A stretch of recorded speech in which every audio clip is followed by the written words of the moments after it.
ওম শান্তি। 19 ডিচেম্বৰ 2024 সাকাৰ মহাবাক্যৰ সম্পূৰ্ণ সাৰ কথা।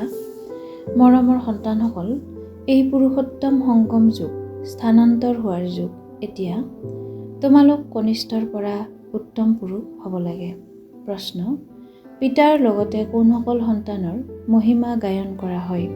উত্তৰ: যিসকল শিক্ষক হৈ বহুতৰ কল্যাণ কৰাৰ নিমিত্ত হয়, তেওঁলোকৰ মহিমাও পিতাৰ লগতে গায়ন কৰা হয়। কৰণ কৰাবনহাৰ বাবাই সন্তানসকলৰ দ্বাৰা অনেক কল্যাণ কৰায়। সেয়েহে সন্তানসকলৰো মহিমা হৈ যায়। কয়, বাবা, অমুকে মোৰ ওপৰত দয়া কৰিলে, যাৰ বাবে মই কিহৰ পৰা কি হৈ গ'লো। শিক্ষক নোহোৱাকৈ আশীৰ্বাদ পাব নোৱাৰা।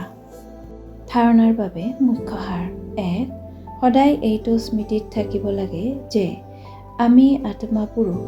আমি পিতাৰ পৰা সম্পূৰ্ণ উত্তৰাধিকাৰ ল'ব লাগে। মনুষ্যৰ পৰা দেৱতা হোৱাৰ পাঠ পঢ়িব আৰু পঢ়াব লাগে। 2. গোটেই সৃষ্টিত যিয়েই কৰ্মকাণ্ড চলে, সেয়া সকলো পূৰ্ব নিৰ্ধাৰিত ড্ৰামা। ইয়াত পুৰুষাৰ্থ আৰু প্ৰাৰব্ধ দুয়োটাই নিহিত হৈ আছে। পুৰুষাৰ্থ অবিহনে প্ৰাৰব্ধ পাব নোৱাৰি। এই কথাটি ভালকৈ বুজিব লাগে।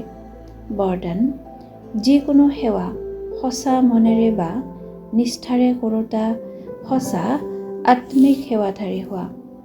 সেৱা যিয়েই নহওক, সেয়া সঁচা মনেৰে নিষ্ঠাৰে কৰিলে তাৰ 100 নম্বৰ পোৱা যায়। সেৱাত যাতে খিংখিঙীয়া নোহোৱা। সেৱা মাথো কৰিব লাগে বাবেই কৰিব নালাগে। তোমালোকৰ সেৱা হয়েই নষ্ট হোৱাটোক ঠিক কৰা, সকলোকে সুখ দিয়া, আত্মাসকলক যোগ্য আৰু যোগী কৰি তোলা, অপকাৰীসকলৰ উপকাৰ কৰা, সময়ত প্ৰত্যেককে সংগ বা সহযোগ দিয়া। এনেকুৱা সেৱা কৰোঁতাসকলেই সঁচা আত্মিক সেৱাধাৰী। শ্লোগান: পবিত্ৰতাই ব্ৰাহ্মণ জীৱনৰ নবীনতা, এয়াই জ্ঞানৰ আধাৰ। সদায় সন্তুষ্ট হৈ থাকি সকলোকে সন্তুষ্ট কৰি সন্তুষ্ট মনি হ'বলৈ আজিৰ অব্যক্ত সংকেত।